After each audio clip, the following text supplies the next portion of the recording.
Welcome, everybody, to the Resistance Broadcast. I'm John. Thanks so much for joining us today, Monday, which means you're getting our takes on all the latest Star Wars news, rumors, everything going on in a galaxy far, far away. James and Lacey with me, as always. James, how you doing, buddy? Doing pretty good, man. A haircut? We're going to get into it this episode, but Visions, right? This is our first opportunity to talk about it now that it's out. Besides Lacey got the spoiler review, but this is, our first chance as a podcast to kind of chat about this thing. True. Am I wrong in saying you got a haircut? Is that inaccurate? Like 4 weeks ago. No, probably like 2 weeks ago. I don't know. I'm 0 for 2. So before we start recording, I go, Lacey, did you dye your hair? She goes, no. James, did you get a haircut? No. And James said no, but she curled it. And I was like, thank you so much for noticing, James. Yep. Lacey, you also played, I went to a press conference, a virtual press conference, and played a new Star Wars game, right? Yeah, so it was really cool this week. I attended a virtual conference with WB Games and TT Games from England, and they're doing the Star Wars Lego Battles mobile game. It's super, super fun. It's currently it's only on Apple Arcade.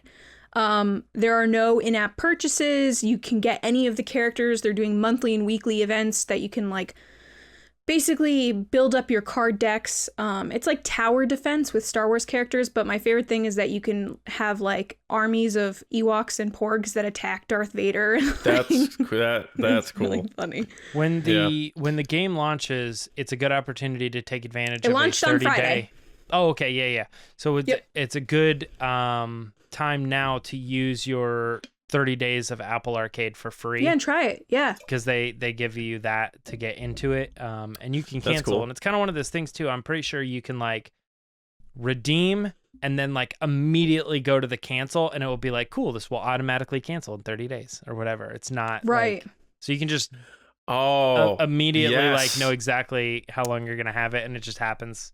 Yeah. That always scares me when, because I got Apple TV for free when we bought a new iPhone for a year, and I think it would have charged me. So I remember setting a calendar in my iPhone, cancel Apple TV Plus on July, whatever. They kept pushing it back further and further and further, and I think now we're out of it, but I don't know. It's kind of tricky. I still do it, though, because I like the programming that they offer for $5. I'm like, $5. But yeah, the game's really cool because they use, obviously, Lego characters and the humor of Lego, but then they also have sound effects and music from both the Lego Star Wars franchises and the normal Star Wars franchises. And they also created characters that have never been seen in Lego form before, like the Flame Trooper. They made it just for this game. And they made, the Porgs really aggressive, which is not a thing in Star Wars, but in this game it is. So it's really cool. Rabid Porgs? Yeah, they headbutt you and stuff. Yeah, man. Crazy. What didn't you have a bit where you're like, so and so turns out to be 3 or 10 Porgs stacked on top of each other or something like that? You had said some character was going to reveal himself to be 10 Porgs wearing a Trench coat or Snoke. I don't know. Snoke. Yeah, it might have been Joseph A. Snoke. James, it looks like there's a lot of news we have to talk about. Yeah, it's not bad. Let's get into it. It's the Resistance. All right, well, the first thing we wanted to talk about this week is Obi-Wan Kenobi. It's a show coming to Disney Plus sometime soon. We still don't have a date as of yet, but we are looking forward to it in 2022. Now, we're not the only people looking forward to it. Variety is also looking forward to it. And they, while Obi-Wan himself, Ewan McGregor, is winning his Emmys and, doing his thing. He's appearing at the festivals. He is here being asked, what do we think about the show? He says, obviously I can't say anything, but he said a lot of the same things that we've heard before. It's a lot different than the prequels. But the one thing that really stuck out, I think, to everybody, and it's the headline that Variety went with, I think it will not disappoint. So he is very excited. I think it's a little bit of a bland statement, but it's still something to come back to, be excited about. That, he's now done with this thing. He is, in his mind, he is post Obi-Wan Kenobi again. You know? His Star Wars journey, aside from promoting the thing, is over. It's weird. It's like now if you were to ask him a question, you have to say, you can't say, are you looking forward to playing this character again? It's like he's done. He already did it. So we haven't seen it yet, but it's kind of in that weird thing. But getting back to the point, Ewan McGregor says this show will not disappoint. Do you believe him, John? What do you think about his statements here? It's so funny that he didn't say, I think people are really going to like it. He's saying it won't disappoint you. Like it's a weird backwards way of complimenting what they're doing. But I thought the funniest thing about this was the reporter just did such a bad job. Like, because she cut him off. She definitely did. I was like, what are you doing? Stop talking over him.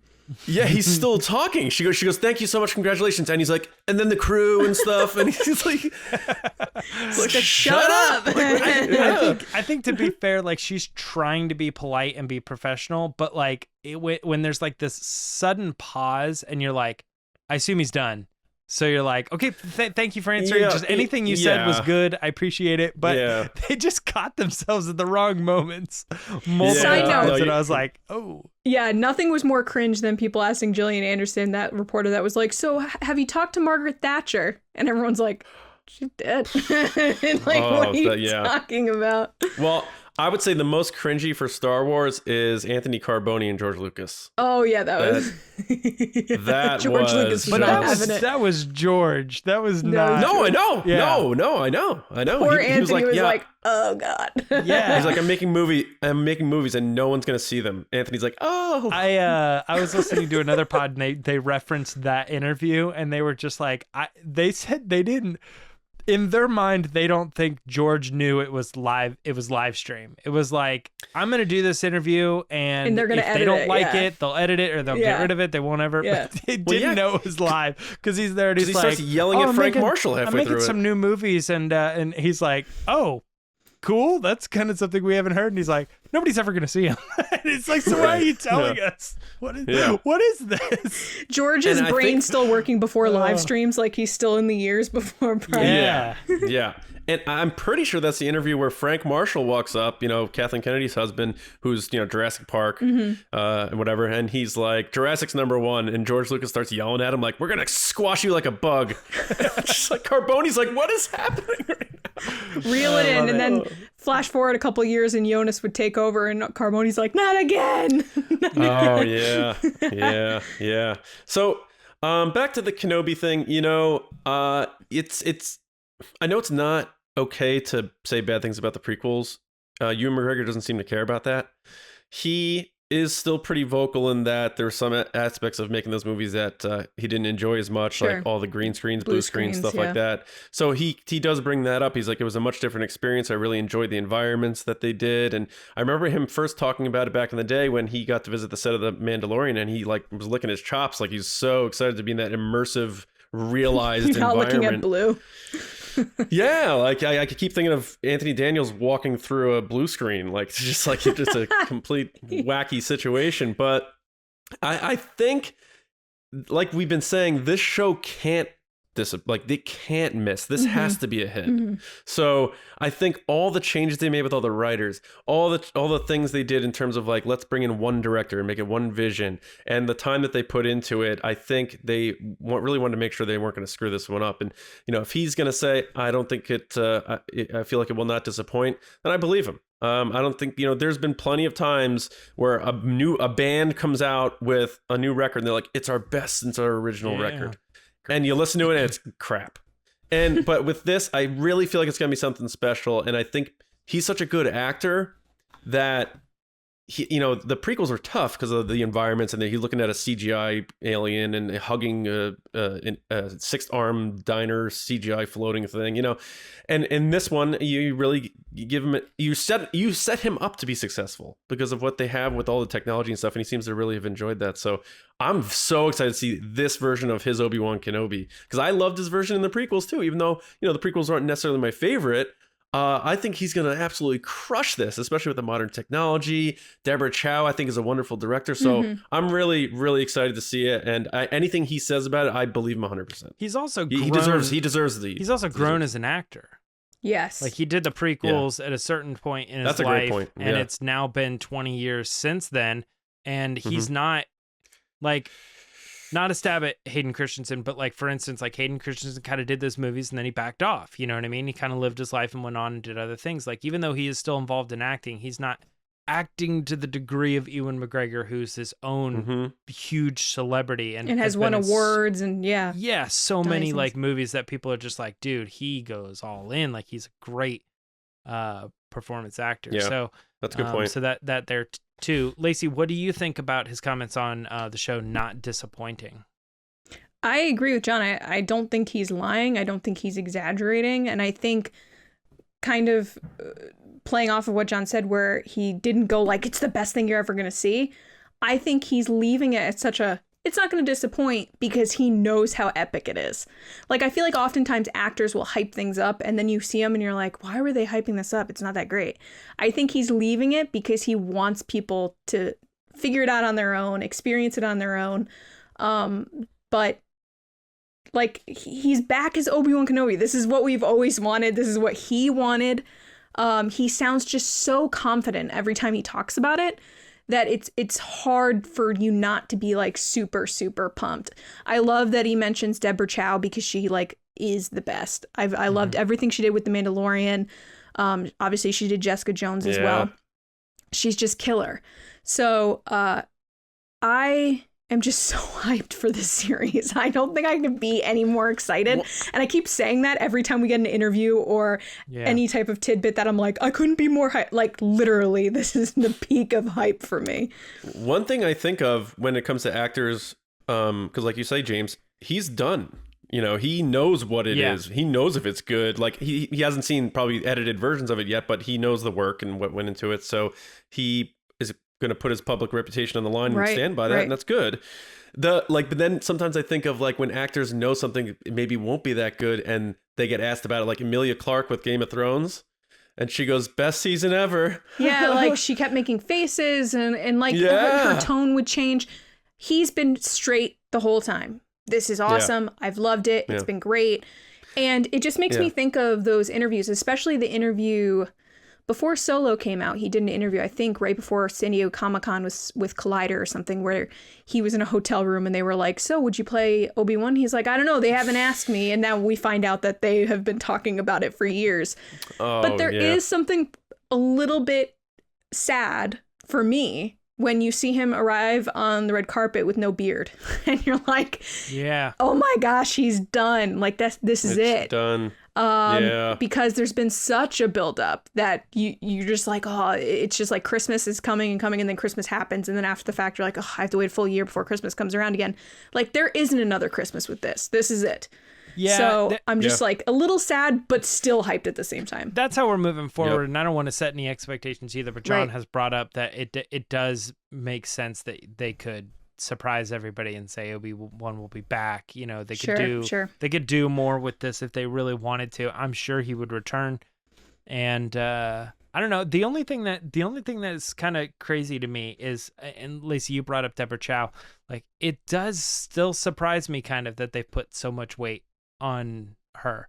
Now she did The Mandalorian, but other than that, she's not well known. Is what I you're know. saying. That's what I'm saying. Is like you're leading your shows with Jon Favreau, which is great. But it like was kind of surprising to me that they were like, pluck this one person out.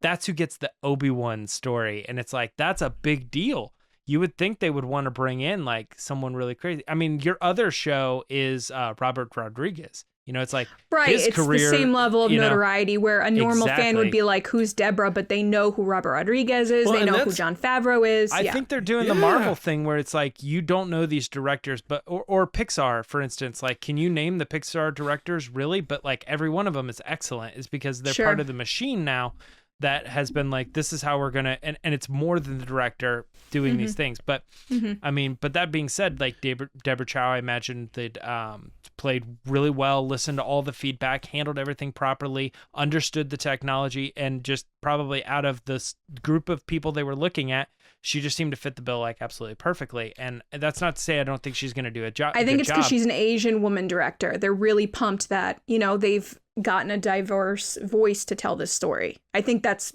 part of it that they're pushing really hard. Could be. It could be at least be one of the things that adds to it. Yeah. But my thought on all of it is just like, it does surprise me that more than, I knew Mandalorian had to hit, but it had to hit for different reasons. That's to kind of prove that these shows work or whatever. But this is kind of different because it's just that title character that everybody's like, I just want to see this back. There's like this fan pressure for this one to be nailed more than I think anything else that's coming out. Ahsoka might fall into that same category too, but I don't know, not as probably as much as Obi-Wan.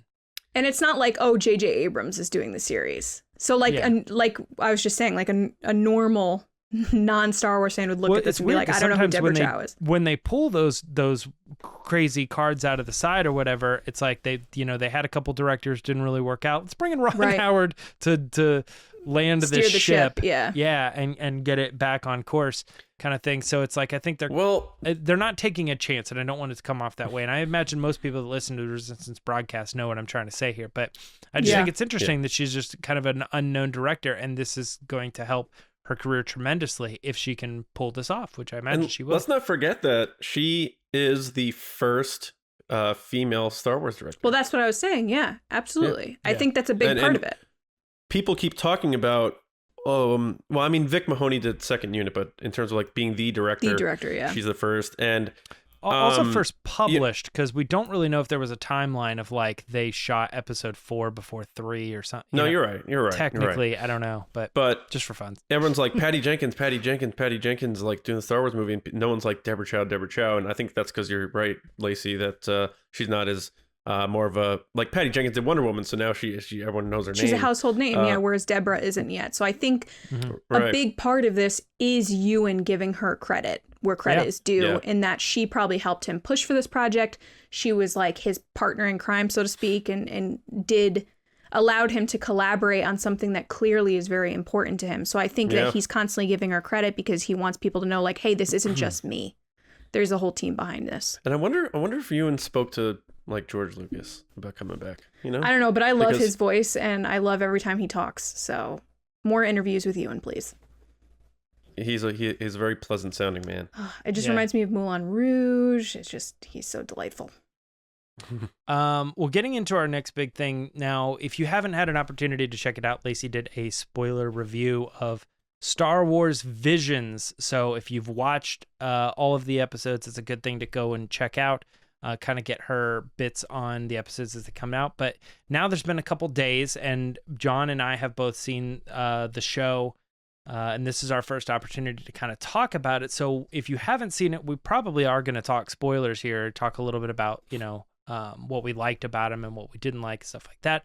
But as a collective, Visions was received very well among all sorts of critics and audiences, fans, and there's a lot of articles on Star Wars Newsnet if you guys want to go check them out about how the series came to be. We put everything in that collective thing. There's also another thing that I noticed that people were overlooking is, they have the show that came out, but if you pan over to extras, they have all of the episodes, featurettes, like behind the scenes of like what their thought was.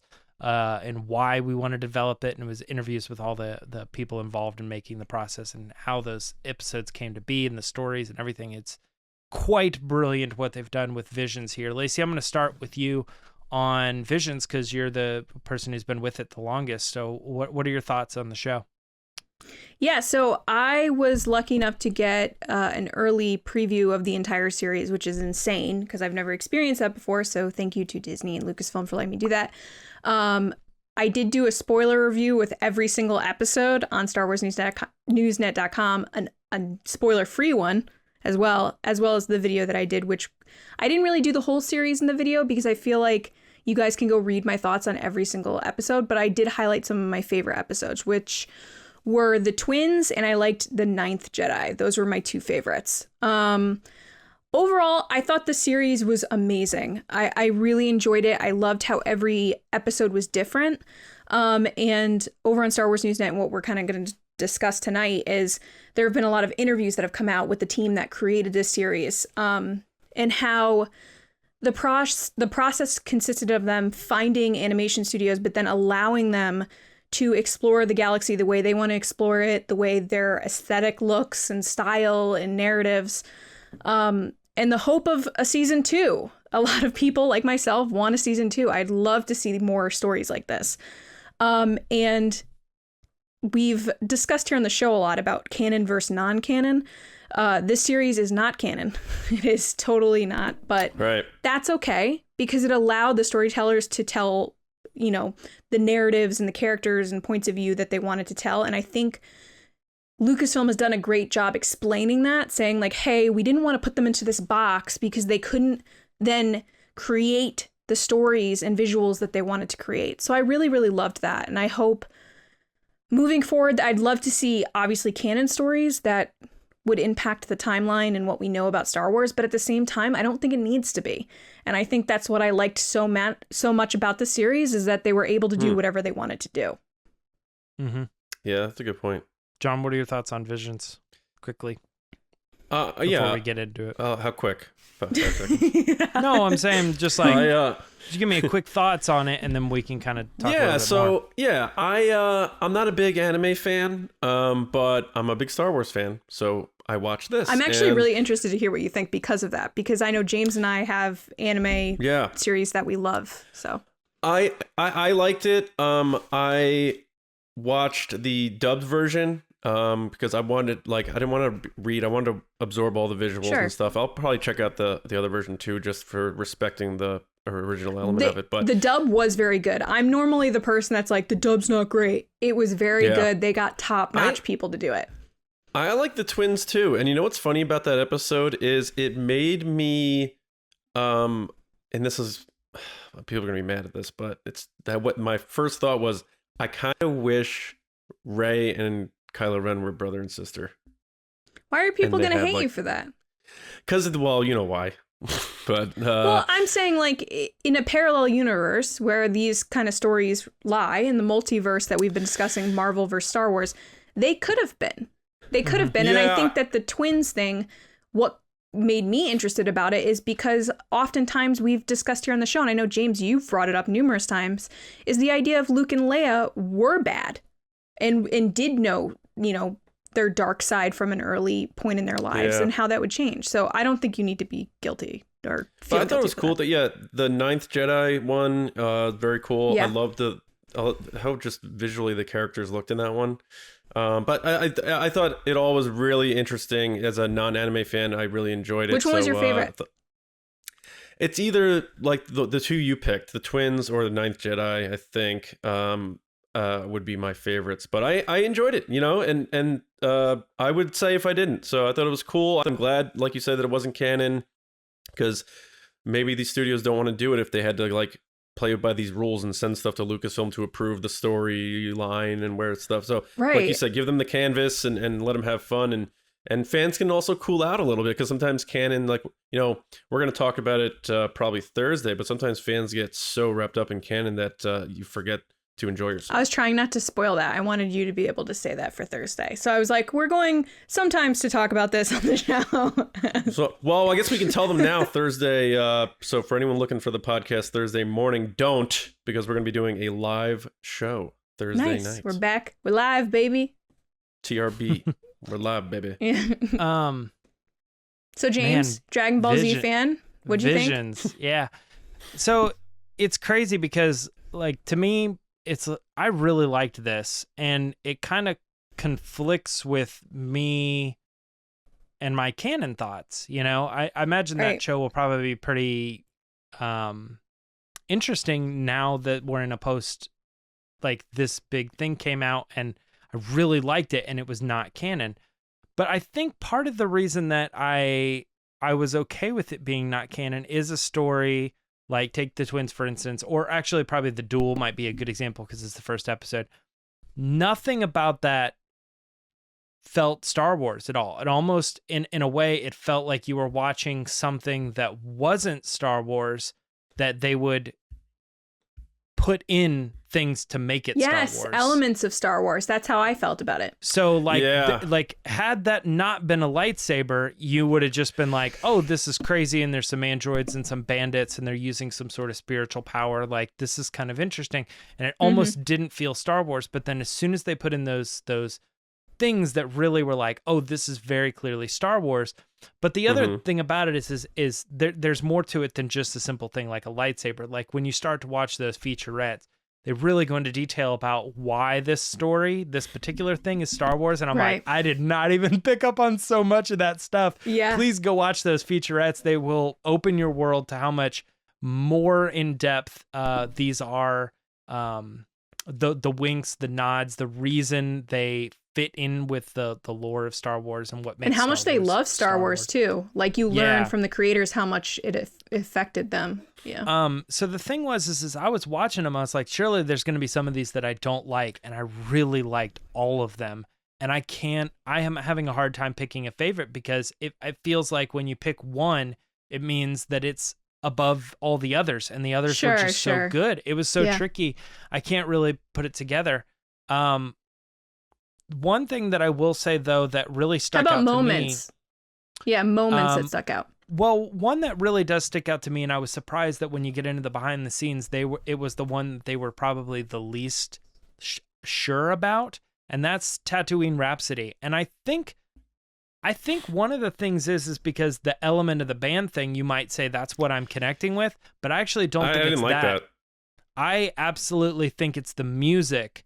The music in it to me just was immediately, I go back to like watching Dragon Ball Super on Sunday mornings and every 2 weeks, every 14 episodes, they change the end titles and it's a new song, and all of the songs feel like this Japanese pop rock, ska or whatever it is. It sounds like an intro. Of music. Yeah. And yeah, it sounds like an intro to a song or like an end credits for anime. And I was like, this is something that Star Wars doesn't have. And it was blowing my mind. And I loved the song, and it made me feel how I feel towards like when I put on the playlist of all like the Dragon Ball Super outros, and stuff. I was like, I love this song, and I love the characters and everything that went into it. So I have some like personal connection there because of the music. But as far as visual storytelling, characters, would I like to see this story continued? All of them equally, yes. Although I would imagine that if they did a season 2, it would be all new stories, and I don't think they would continue these stories as well. Because then you start creating your own like side canon, because you have to follow what you did, and all of a sudden like, oh, we're back in that trap I think again. It would be totally new ones, because I think they didn't use all the ideas that people pitched to them. So there's a couple things here. So like The Duel, for instance, has a book coming out where the story does continue. Right. I'm reading that now. But the thing is, like, the one that I saw the most, I want to see this story continue, was The Ninth Jedi. And part of that comes from the creator addressing, like, I don't know, maybe, it'd be cool to kind of continue the story. We'll see, or whatever. I wonder if they would, like, I don't know, just to contrary what I just said, I wonder if they would like pick some of these stories to continue on, but then the majority of the season was like, I don't know. They like did pick, like, mention in the interviews that continue on or something. The interesting thing is in the interviews that they've done, they did say like, oh, we're kind of gauging what fans think, and it's not canon, but maybe other creators will carry these into canon. Was a lot of like kind of like the little moments that they've said is like maybe elements of these stories will be pulled into canon Star Wars. So I think there is a chance that could happen, just like elements of the Legends books have been pulled into canon. Yeah. Another reason to mention why I liked this so much is because we talk about this sometimes when it comes to like a show like The Mandalorian or TV. In my personal opinion, TV versus movies. I can go back and rewatch a movie and I'm like, there it was. That was the story. It's done. And if they make sequels, sure, they make sequels. But like even Lord of the Rings is like, 6 or 7 hours you can get through it. It's done. Like when you're talking about a James TV always keeps show, pulling in Lord of the Rings. Well, no, I was just using it as I just went for like a trilogy, the very famous trilogy. Sure.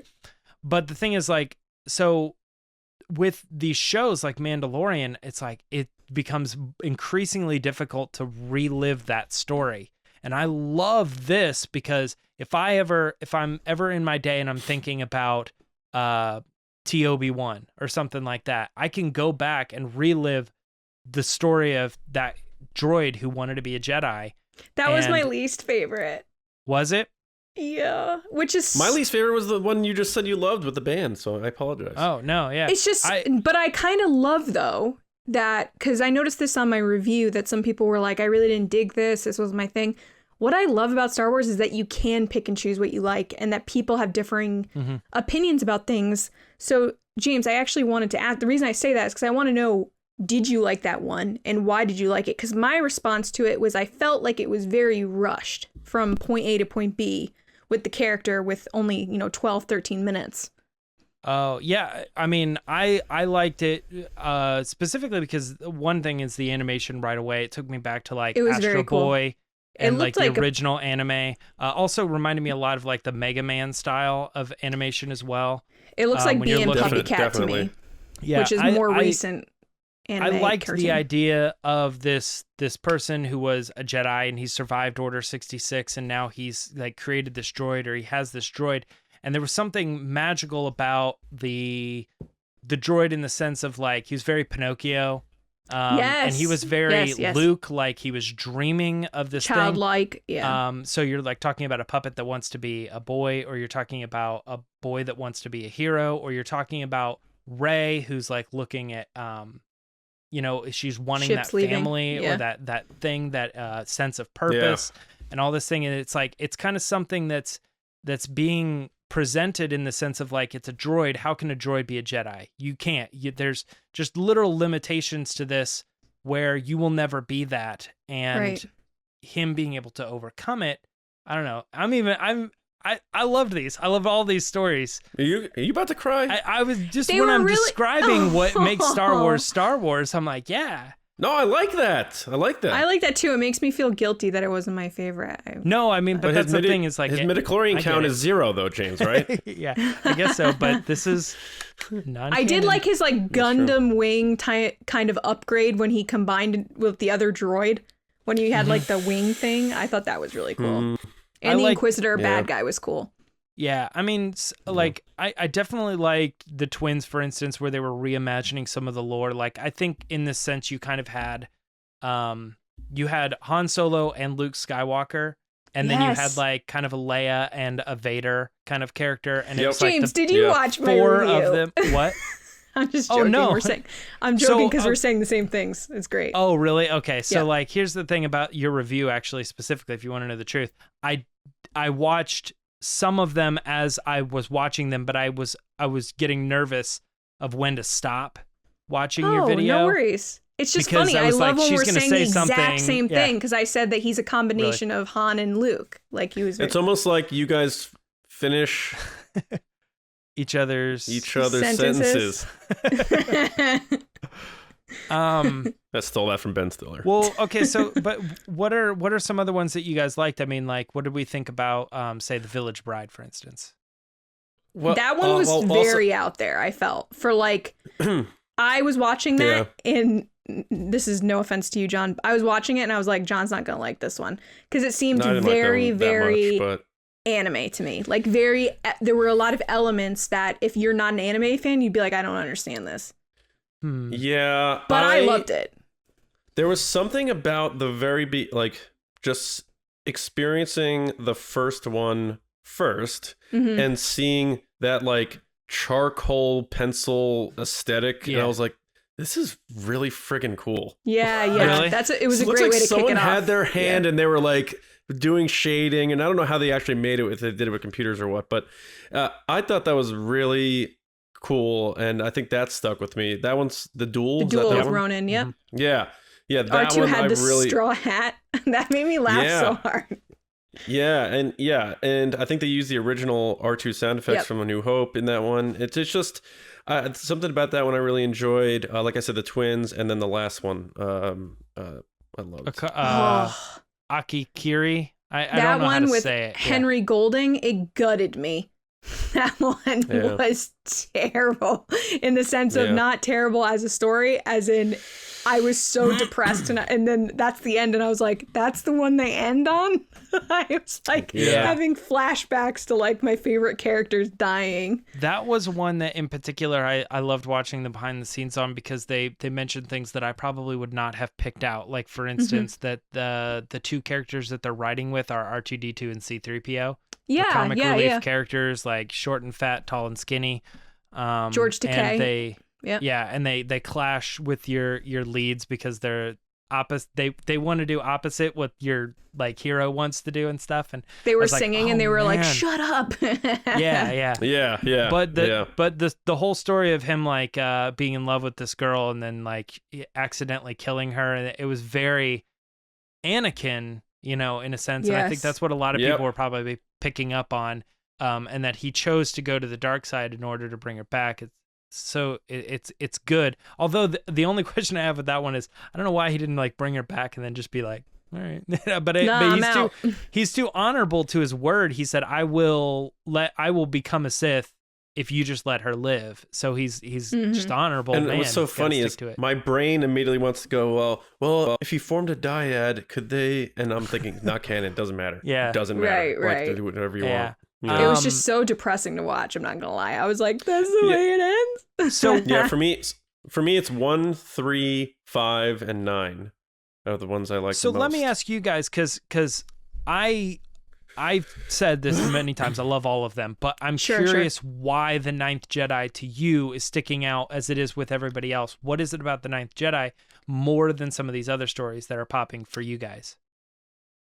I think it's I don't know, that mysterious old guy in Star Wars thing. I like. I liked that Cara reminded me of Rey a lot. And like the music in the episode. I could see that. The music in the episode, there were moments that like there were little hints that you were like, it sounds like Rey's song, sounds like Rey's soundtrack.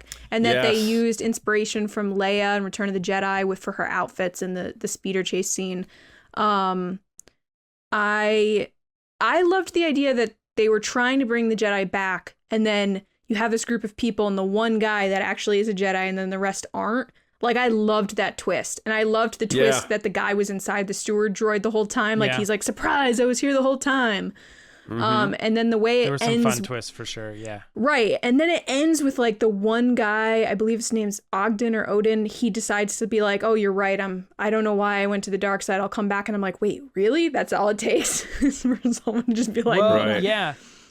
It's funny that just as that episode aired, as I watched it, I happened to be on Reddit and I was on this one thing, and this guy said, if you find yourself homeless, don't hang around homeless people.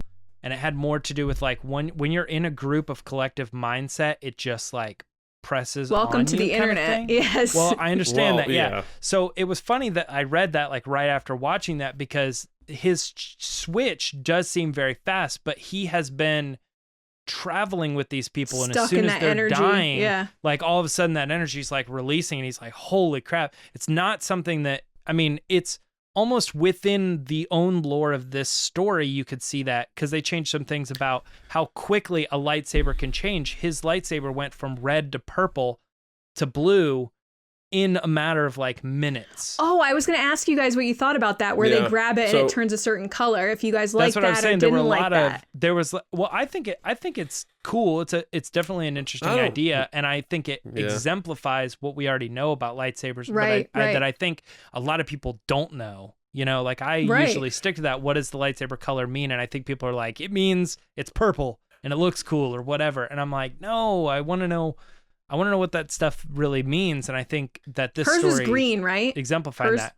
Hers went green. Hers was green. Yes. Yeah. So it was aspect of faded green. It was like a dark green. It wasn't really coming. And it's then like she before got she stronger. chose. Yeah, before she chose her destiny, kind of. It was like the see-through. Oh, the color hasn't been chosen yet. Yeah. I like the idea of someone turning from the Sith to the light side, but not in their like dying moment. Yeah, just deciding. Because we've seen plenty of people do it the other way, and like we saw Anakin come back, but he died. Like just seeing someone be like, "Yeah, I used to be a Sith, and it wasn't for me." I like that type of like potential. And then like, and the end of this episode, though, is the one. If they were to do more, I'd be like, let's see what happens next in this one. Yeah. Yeah. It seems like the Sith in this were talked a lot about in a sense of like it's not this overcompassing pressure thing. Like even in the duel, you have two Sith characters going against each other because they. I don't know. I don't want to reveal too much. I wasn't expecting that reveal, to be honest. I wasn't expecting that for him to pull his sword out and for it to be red. I was like, oh, okay, we're going crazy episode 1. Yeah. But also you have the Elder, for instance, which he says so creepy. He says, they're like, well, then you're clearly a Sith. And he's like, the Sith, yes, they did their thing or whatever. But he kind of claims in a way that he's not. And I thought it was kind of interesting because you, John, as you were mentioning, you have a lot of characters in these episodes that say they're aware of the Sith religion and they tried it out. Maybe they're not calling themselves that anymore, but there's kind of an in-between line there. And this character's still using red lightsabers, but what an interesting master and Padawan and how they went up against that and how they worked together to kind of come to a conclusion to narrow down what kind of a person this Elder in the David mountains. Harbour did a great job. I loved his voice in that episode. Yeah. Yep. I am still interested in watching them in English. The only ones I watched in English were ones that I was like, Bennett, watch this with me. You might like it. Did he like it? He said that he was like, I'm not going to watch it. I don't want to watch this, and then he watched the whole thing with it and he's like, that was really cool. And then like the next one would come on and he's like, I don't want to watch this. And I was like, whatever. I think we watched 2 of them. Tatooine Rhapsody. We watched Tatooine Rhapsody and the one right after, which is The Twins. And I think he liked both of them, but then when Village Bride was starting, he's like, nah, I'm out. So I just turned it Rhapsody off. Watch that one in Japanese later. Yeah, Tatooine Rhapsody looked like those egg attack figures with the big heads and the smaller bodies. That's what I thought of as soon as I saw it. I was like, oh, they're going for that kind of look. Mm-hmm. We have one more that we haven't touched on, and that's Lop and Ocho. So that one was interesting. I think my favorite part is that Ocho ends up looking like Krennic. I think that was my favorite part. Was this This is the rabbit one. To the Jackson whatever character. Yeah. I thought it was okay. It wasn't one of my favorites. It's another one that felt quick. Yeah. Like it felt too quick for me that I wanted some more kind of moments. But I did like how the end was so anime with the cherry blossoms and everything. I was like, oh my gosh, this is so anime. I love it. Maybe I didn't make those connections or something. Cherry blossoms is in like every anime. It's always like this dramatic moment and then cherry blossoms come across the screen. For me, this particular episode was like, all right, this is going to be the one that I don't like. And then by the end of it, I was like, is this my favorite one? It was great. It was great. It was really crazy to me how quickly it turned around. And I think the thing is like the beginning of it felt like they were just whining and I couldn't quite figure out where Lop fit into this. I know she was like trying to sort out the two, but I was like, none of this is interesting. And I think as soon as the father sits down and says, you're a part of this family, here's the lightsaber. And then when she has to like actually go up against her sister, all of a sudden now everything starts to come together, how this is a family and how they've been affected by this thing. And it's interesting too, because you're talking about the character who went to the dark side is not a force sensitive character, which I felt like in a lot of this, they didn't really stick to like pilots and... It was a lot of Jedi. It was all Jedi and Force-related stuff in this particular season. So it was cool to me that when they did have one character that was very clearly good and fell, they didn't make it like a Force-sensitive character. They made it just like an Imperial that was like, I'm starting to understand the Empire. And in order to save my family, I have to hurt them and kill them and take over and make them do what I need them to do in order to the greater good, make them better. To save the planet. And it's so dark that she is contrary to that. And I started to really like put everything together in that episode and was like, wow, this one's really good too. So by the end of it, I really liked it, but the beginning was kind of slow. Also, I didn't know this. They mentioned this in the beginning that they're a Yakuza family. So they're all kind of bad guys. Right. I didn't put that together. It's interesting. at first. But yeah, we have talked about them all. I imagine they will continue to be things that we reference as far as, Boba Fett is kind of acting like much like this Vision story or something, you know what I mean? Kind of one of those characters or something. Now that we have these new open ideas of lore and ideas that have been now open to exploration, I think our understanding of what makes Star Wars is a little wider now, and that's a good thing. So I gotta say, one of my favorite moments of the whole series was in Tatooine Rhapsody, where they do the montage of scenes from Mos Eisley, and then they cut to the Cantina band watching on a screen, and they all have the sweat drops because their like band is so good that they're like nervous. That was like one of my favorite moments. It was such a deep cut that I was like, this is hilarious. And then they show cool. Obi-Wan's house. I was like, oh my God. It just felt very like, this is what we're doing. This is Star Wars.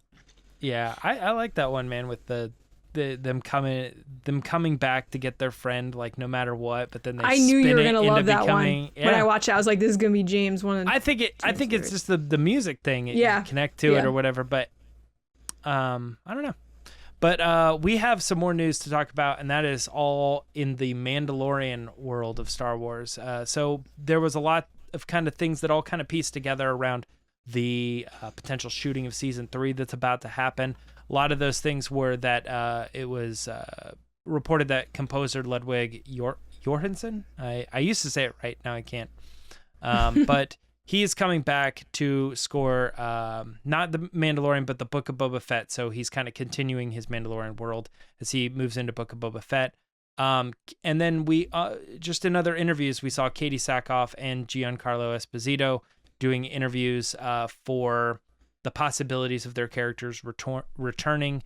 Katee Sackhoff saying, she's excited to see where it goes, and and Giancarlo Esposito kind of saying like, I'd be surprised if I'm not in the next season because I think he's kind of important to that Mandalorian world.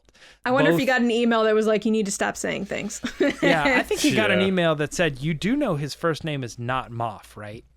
I love that though. That's like that's a callback to me to when Obi-Wan called Darth Vader Darth. Yeah. Like I love that. I love that he doesn't know. I think it's perfect.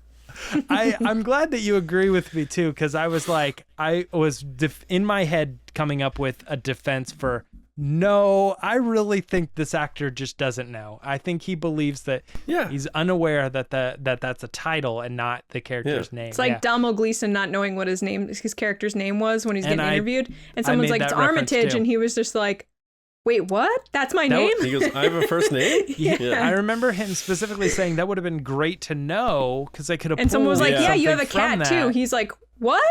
I have a cat? Yeah. So, John, I'm going to start with you just on this, bundle of Mandalorian bits, if you will. What are your thoughts? Yeah. There you go. Nicely done. You're welcome. The music makes sense because he obviously did the music for the introduction of the Book of Boba Fett, right? So, and if this is season 2.5 or whatever, it's sort of like the in-between. So keeping that familiarity makes sense. So I like that. I've enjoyed the music for The Mandalorian. It's kind of become normal. When it first started, it was a little like, wow, this is different, especially with some of the techno stuff he does. I wonder if he's going to do all of them, like this one, Ahsoka, anything that's like within this universe.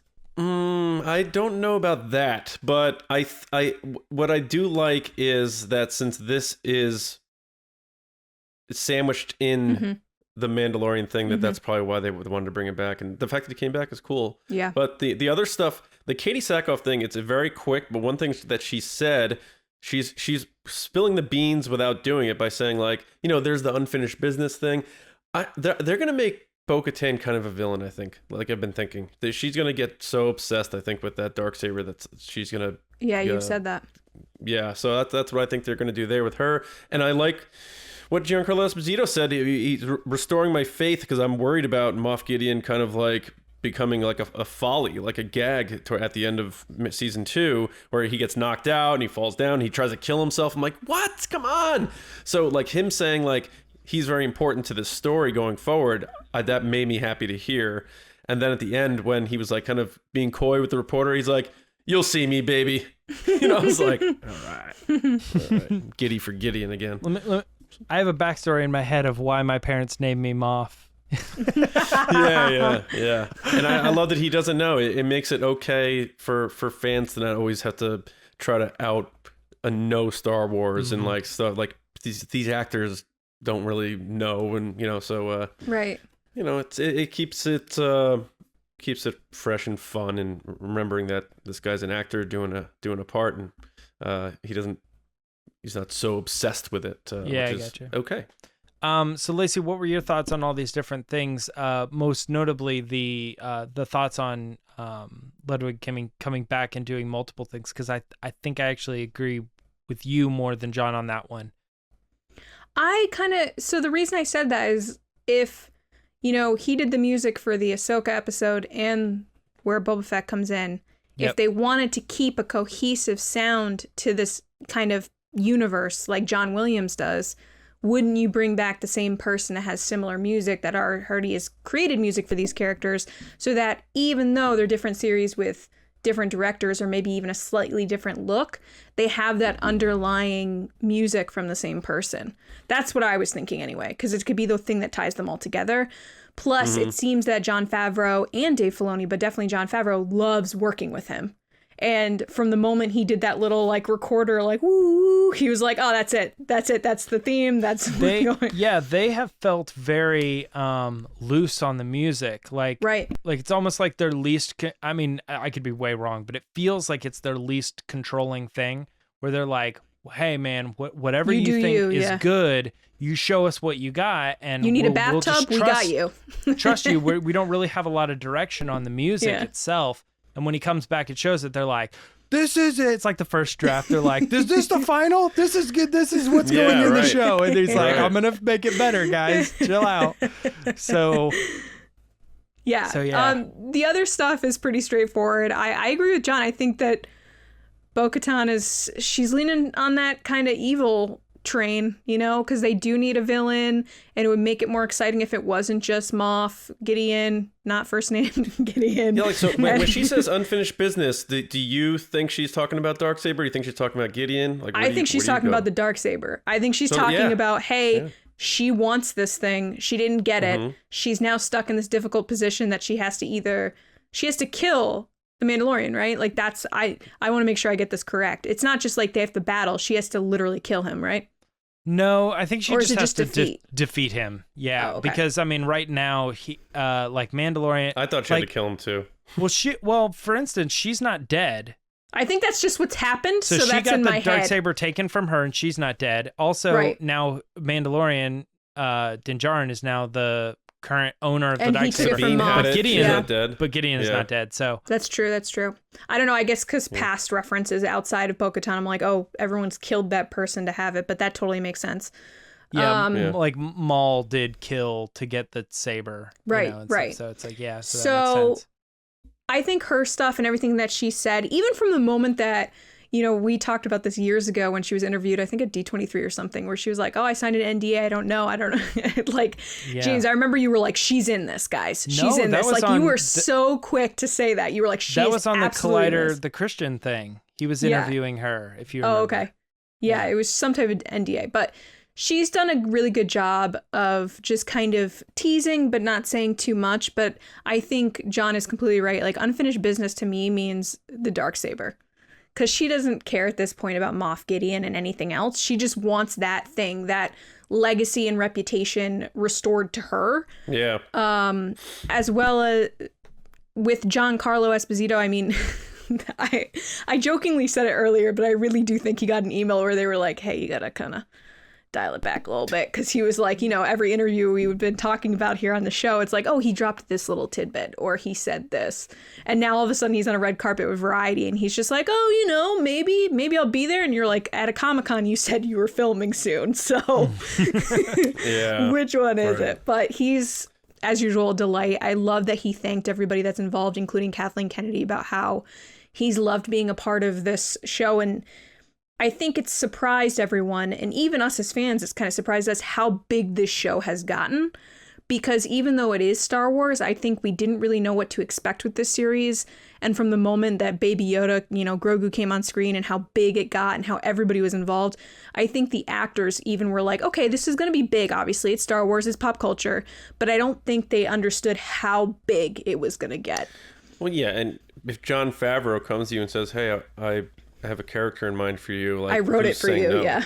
I wrote this for you. Be like, oh, one of the best directors ever wants me to be in his show. Yeah. Which makes me wonder if he was just like chilling one day. Is like, you know what, let me turn on Breaking Bad. And he was like, oh, I got to get this guy. This is the bad guy. Well, I wonder if like Favreau's like, yeah, I got this guy. His name's Moff. And I'm thinking you'd be really good. And Filoni's like, damn. Come on, man. Yeah. But yeah, I'm excited for the new season to get filming. I'm excited to see everything next year. And we talked about it a couple weeks ago, but 2022 is going to be nuts. Oh, yeah. I'm definitely interested in what you guys were saying about Moff Gideon as far as like, you know, him coming back and being more of a villain. The only thing that kind of trips me up a little bit is that whole like Katee Sackhoff thing. Like, I think traditionally, if you look at the character, she was a bad guy and she's kind of come around being on the good side and a good character in general. But, you know, sometimes like the different stories, they like animation versus live action, or like, for instance, the one that I always go to is like book Thrawn versus animation Thrawn. Feels like they're almost like writing two different characters. As far as like, is this the good guy or is this the bad guy? So I could see the character going down that route. She might come back around. It doesn't feel like the character to me to be the villain, although I'll admit she definitely was like looking at that saber like, like she was like, oh, now what do I do? I'm telling you. So I think it definitely seems that way. So I agree with what you guys are saying, but it does seem to clash if they're like, well, we're going to make her the villain. It's like, I don't know. She just might be another thread in not the main villain or anything, but like another thread of complicated storytelling there.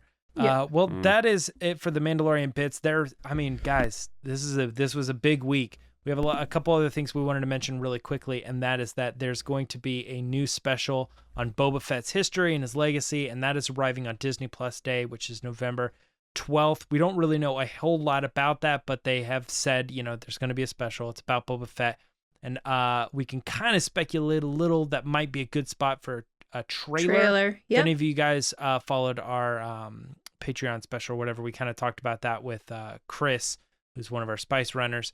But that was the thing we kind of brought up, is that the Disney Plus show, the Disney Plus Day falls like really close to like that 6 weeks period between the airing of what we think will be, you know, when it starts, and a trailer to come out lines up with what they did with Mandalorian. So maybe expect a trailer, but for now, confidently, new special on Boba Fett and history and legacy. Other really things quick about that Disney Plus Day. I kind of was on the side of, hey, they'll probably show us less. I think we talked about that, like, hey, they might show us a little thing here and there and have some specials, kind of between what you both were saying. I think John said more that they would show trailers and stuff, and James, you were more like, I don't know if they will. Yeah, I was very little. After the craziness of Tudum, which was Netflix's global event over this past weekend, where they announced everything... Cool name. It's this noise that goes into Netflix. It's the audio logo. Yeah. So after that event, which was a 3-hour broadcast with all the trailers, interviews, and all this other stuff, I can guarantee you Disney saw that and went, like, we have to put stuff together now, because they released so much stuff. It was all anybody was talking about, and I'm sure all through this week as well. It's just insane what they released. But that was it. That's crazy. Did you guys know that sound is a backwards guitar? That is it? The guy hired I listened to a podcast on the creation of it, and he like recorded all this stuff in his guitar, and then when he was working on the logo, he went back and revisited it, and then he played it backwards, and he was like, "Oh, I'll use that." It's not the hits, but everything after that is a backwards guitar. The event, when they named it that, I was like looking at it, I'm like, what the hell does that mean? I had to like Google it, and then I realized I was like, right oh away, my as soon as God, you said that it, is I was like, so that's a clever clever name. Yeah. Anyway. Other Lucasfilm news is that they found a new public relations head, and that it, now, at the time we're recording this, it's not totally official, but it's come on, kind of official. But it's Chris Coxall. Is that how you say it, John? You know that? Okay. Yep. Yeah. Yeah, Chris has obviously been involved for a very long time, and Variety, who I believe, or no, sorry, The Hollywood Reporter, kind of put together a little piece that talks a little bit about what his job role would be. This Coxall will serve as the primary spokesperson for Lucasfilm and develop its overall communication strategy. There's more to that, but you really are going to be looking at this person as this is how Star Wars is going to be presented to the public from now on. Like all of our events, all the people that are covering it, this is how we're going to be presenting it. This is now his job. And that comes from after Lynn Hale. 35 years retiring after 35 years of being the head of publishing there. The last thing that we wanted to talk about, we already did. Sorry, it's in the show notes, but it was something I brought it up earlier. That was my bad. Yeah, Star Wars Vision's producers are interested in a second season, but we talked a lot about that. So that's it. That's the wrap for Resistance Report. Lacey, if you want to take us into our next section. Yep, guys, it is time for the Patreon pod race.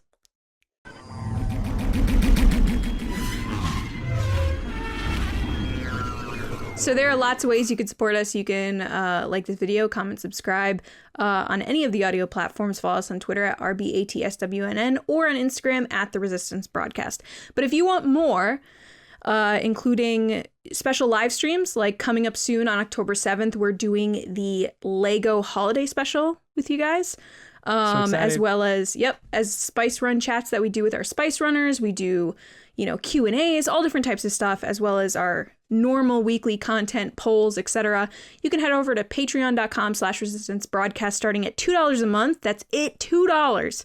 You get access to the page and get to be a part of our awesome community. And I'm not just saying this to sell you on it, but these people are really, really great. And they have been a highlight for years now, but definitely in the past year and a half when everything's kind of been a little more crazy.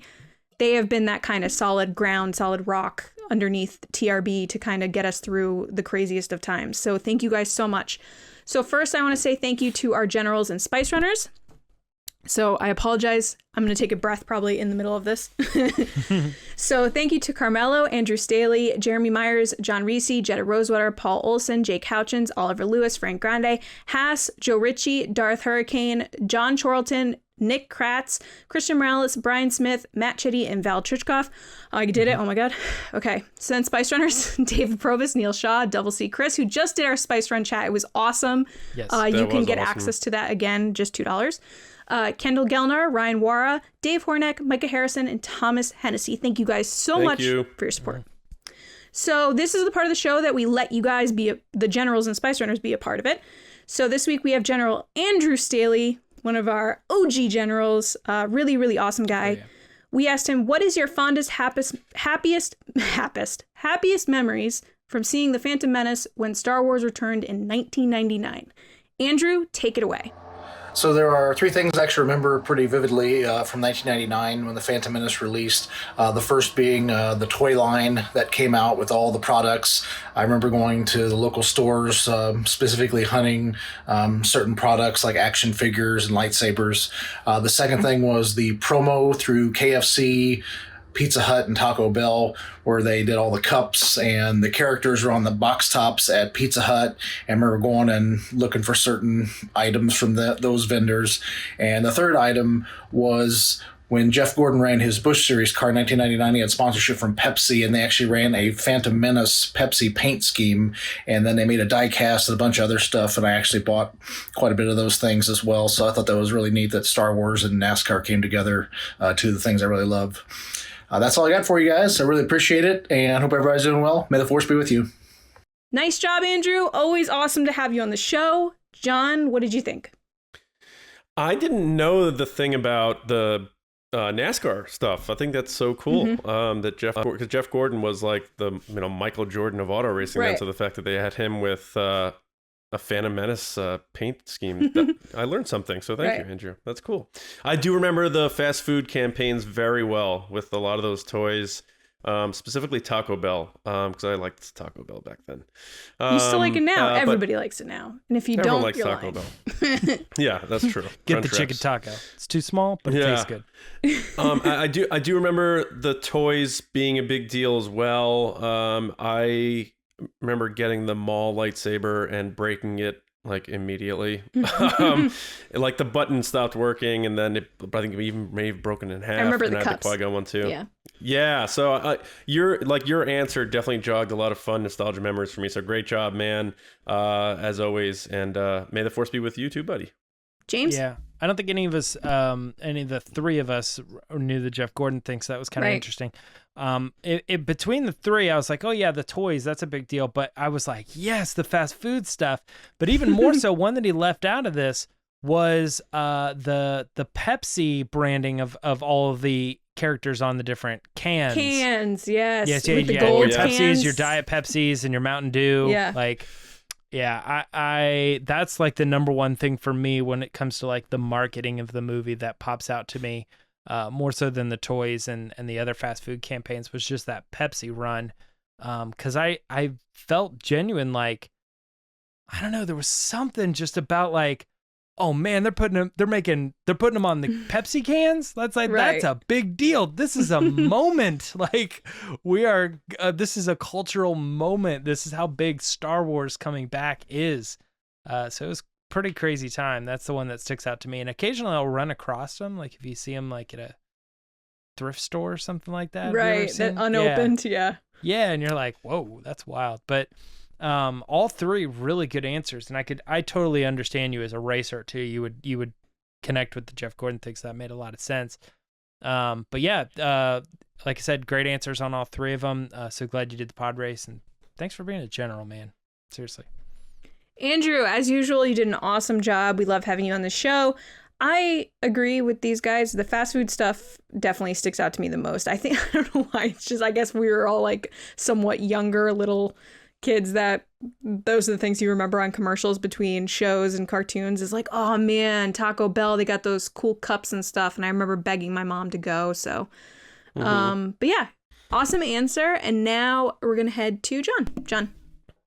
Okay, so yeah, usually we have another discussion, but we discussed a lot on this episode. So I think we're pretty much towards the end of this, about an hour and whatever minutes in. So we hope you got your fill of TRB, because you're getting a live show on Thursday with us, and we're going to have a pretty cool chat for you on that episode. But more importantly, just thanks everybody for listening and watching and being a part of TRB, like Lacey was just saying.